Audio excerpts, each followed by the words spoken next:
Good morning, students. Good morning. Alright, so I hope you all are ready for a healthy debate today because as I closed off last week, I told you all to make sure I have points for today. As you all know, the Buggery law is trending and there are changes being made to this law. So I hope you all have your points to have this debate. Make me proud. Take the podium, let's begin. Okay, so who's ready? Giovanni? Alright, go ahead. Oh gosh, this young man again. Giovanni, how many times have I told you about the shit in your mouth? Come on, please stop that thing before you take my podium. Pleasant good morning to the beautiful creature across the west. Try to mama die me quite shit my pants. My worthy opponents. Today we are here to discuss the ways in which the Buggery law affects Trinidad and Tobago. Firstly, my opponents would desperately try to persuade you that the changes made to the Buggery law would not have a negative impact in Trinidad and Tobago. However, due to deep-rooted religious beliefs in our nation, the alterations made to the Buggery law would definitely impact negatively among the citizens of the country.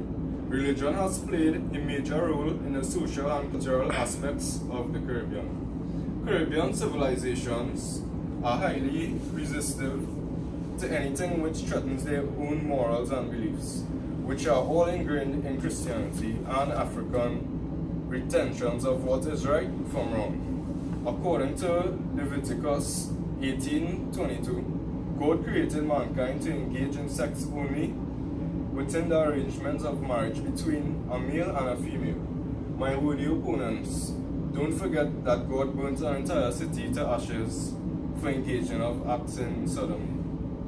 Okay, yes, this is more like our student uniform supposed to be when going on a podium. Giovanni? We even say we can go. Okay, that's it. Firstly, I would like to say that religion is subjective. Also, according to John 13:34, God says, "To love one another as I have loved you." The changes made to sections 13 and 16 of the Buggery law shows how urbanized we are to the metropolitan countries, because many of these people see us as a coconut people.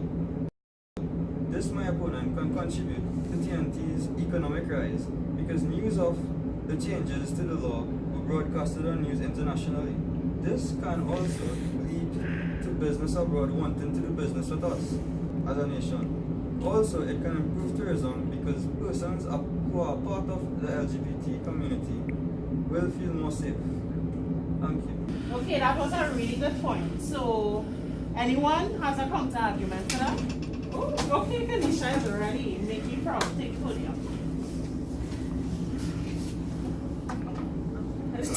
I don't mind. Yeah, you're be struggling. Go Okay, ahead. so a pleasant good morning.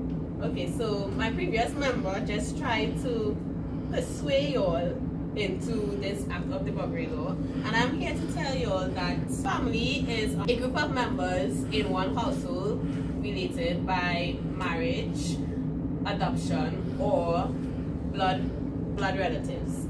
And the family is one of the first and most important institutional structures in society where children are being able to socialize.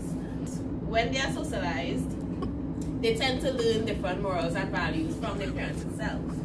And we grew up in a opposite sex marriage, so mother and father.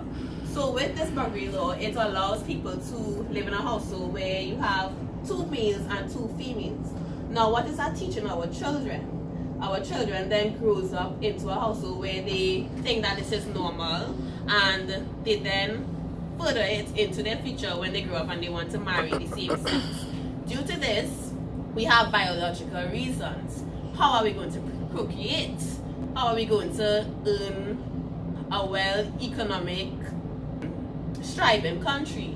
Because the lower the birth rate, we are not unable to have more people to produce labor and to work for us, therefore bringing in income into the country.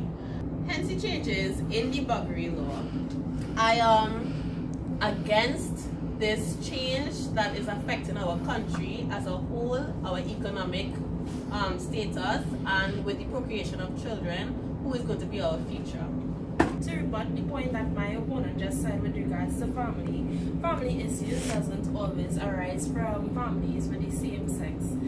Socialization of children can also be affected in single-parent households. For example, where a child is not getting sufficient attention, this can result in depression and also suicide. And furthermore, I would like to continue with my foreword, which is human development. This is regards to people having freedom of speech and equality. If the Buggery law wasn't changed, this will affect the equality of citizens that are homosexuals. So therefore, the law should change so that society can be affected positively. Alright, well done, Felicia. So let's give her a round of applause. Anyone else have anything to rebut that? No? Seems like no one has have any rebuttals. I think they win. What do you all think? Yeah.